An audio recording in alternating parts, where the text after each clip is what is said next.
Welcome back to the Long Acres Finance channel. It's time to take a look at the best Dividend Kings right now. December will be the 6th month that I am covering this strategy, and it's been quite interesting thus far. If you're new here, let me fill you in on what I'm doing and how it's working out. Each month I use 4 simple methods to select 8 of the best Dividend Kings for the month. The goal for these strategies is to achieve a better total return, which is the share price appreciation plus dividend income, than all of the Dividend Kings combined. I started tracking these strategies in July of this year, and thus far all 4 of them are doing better than the average Dividend King return. So far my theoretical strategies are off to a great start, but 5 months is a relatively short period of time. Since the best way to invest in dividend stocks is with a buy and hold strategy, I have also been tracking how such an approach using these 4 simple strategies has worked out as well. And again, all 4 strategies are doing better than the average Dividend King return. Let me give you the exact return figures, and then I'll talk about each strategy and finally get to the selections for December. The average Dividend King return in November was minus 1.68%, and the July through November return is minus 0.67%. So the past 5 months have not been kind for the Dividend Kings collectively. But 2 of my strategies offered alpha in November. The quant strategy performed the best, losing only 0.56%. The second best return was the highest expected growth combined with the return to fair value strategy, that lost 1.31%. The chowder strategy lost 1.74% and underperformed the average Dividend King return. And the worst performing strategy was the highest expected growth strategy, with a loss of 2.04%. When we take a look at the past 5 months, each of these 4 strategies has a positive return. If you recall, the average Dividend King return is down 0.67%. The best performing strategy thus far is the highest expected growth combined with the return to fair value. The strategy is up 3.52% between July and November, which is 4.19% better than the average Dividend King return. The quant strategy is not too far behind, with a 3.22% return and 3.89% of alpha. The highest expected growth strategy has a return of 2.13% and is generating 2.8% of alpha so far. And the worst performing strategy is the chowder strategy, that has a return of 0.36% with 1.03% of alpha. Looking at the buy and hold portfolios for each strategy, which are a better representation of the real-life performance for each approach, we can see a very similar pattern. All 4 strategies beat the average Dividend King return in November, with the best performing strategy being the highest expected growth combined with the return to fair value, that lost only 0.07%. This strategy is also up 4.61% during the last 5 months, and is generating 5.28% of alpha over the Dividend Kings. The highest expected growth strategy has a 5-month return of 3.6% and 4.27% of alpha. The quant strategy is third with a 2.84% return and 3.5% of alpha.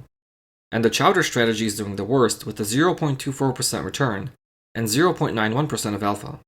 5 months is still a relatively short period of time to evaluate whether any of these strategies is a good approach for the long term. But it's nice to see that they have all started off quite well, and I have high expectations going forward. So let's talk more about each strategy now. But before we dive in, if you enjoyed the video, please give it a like. It would really help out the channel. First up, we have the chowder strategy, which is very simple. In this approach, I am selecting stocks based on the combined value of the current dividend yield and the 5-year dividend growth rate. I compute these values for all the current Dividend Kings and select the 8 companies with the highest chowder value. For the month of December, we actually have 3 new Dividend Kings to choose from. Becton Dickinson, Grainger, and Target have joined the ranks of the Dividend Kings, and I am super excited to have more stocks to choose from. I know some Dividend Kings lists already include Target, but I have opted to use the list provided on SureDividend.com. Going back to the chowder strategy. It is the strategy with the fewest number of changes thus far. The objective of the strategy is to target stocks that offer attractive dividend yields or attractive dividend growth, and ideally a good combination of these 2 factors. The average dividend yield of the 8 best chowder stocks for December is 3.12%. All 35 Dividend Kings have an average dividend yield of 2.34%. So you're getting about 0.75% more with this strategy. These 8 stocks are also averaging 10.65% dividend growth during the last 5 years, compared to only 6.34% dividend growth for all 35 Dividend Kings. And the best chowder stocks for December are Hormel, Lowe's, Altria Group, Nordson, Stepan, SJW Group, Cisco, and Universal Corporation. So once more, this list remains unchanged from the prior month. I know this strategy has gotten off to the slowest start compared to the other 3 strategies. However, keep in mind that the goal is to generate alpha over all the Dividend Kings. And the chowder strategy is doing that so far, on top of giving you a higher starting yield and an above average dividend growth rate. Strategy number 2 is the highest expected return strategy. Here I am looking at forecasted future earnings per share growth rates. Historically, companies that were able to grow their earnings quickly have also achieved better total returns. So I am trying to leverage this correlation using the Dividend Kings. And since I don't know what the future will look like, I use the next best thing, which are forecasted earnings per share growth rates. These are forecasts created by analysts, and since there are multiple analysts covering a single company, what happens is that their forecasts are averaged, and these can be used as a good approximation of what to expect in terms of earnings growth for a specific company. I looked up a 5-year earnings growth forecast for all 35 Dividend Kings. So let's take a look at which 8 Dividend Kings have the highest forecast right now. We have ABM Industries, Cincinnati Financial, Dover, H.B. Fuller, Grainger, Lowe's, Cisco, and Target. There is some shuffle for this list from the prior month, as the 2 new Dividend Kings made the cut.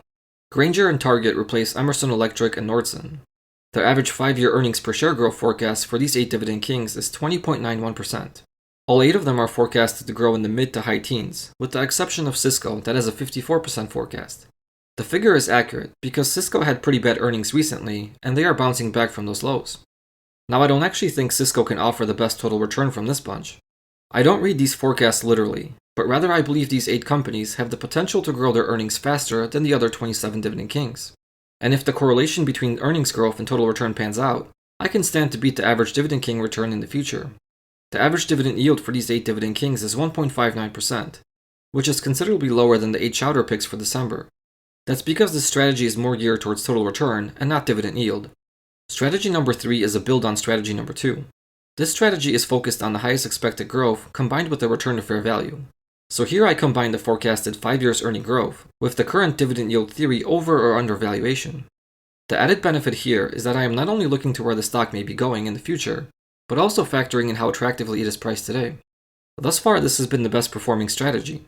The margins aren't wide, but nevertheless it seems to be the most effective approach for the time being.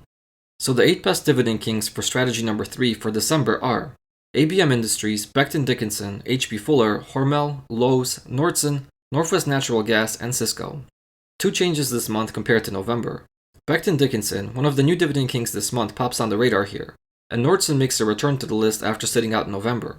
The 2 November selections that have fallen off are Altria Group and Stanley Black & Decker.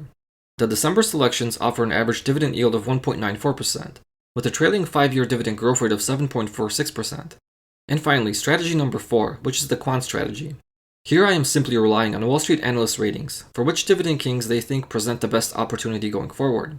I use quant ratings provided on Seeking Alpha, where the stock is rated from 1 to 5, with 5 being the best grade and a very bullish outlook.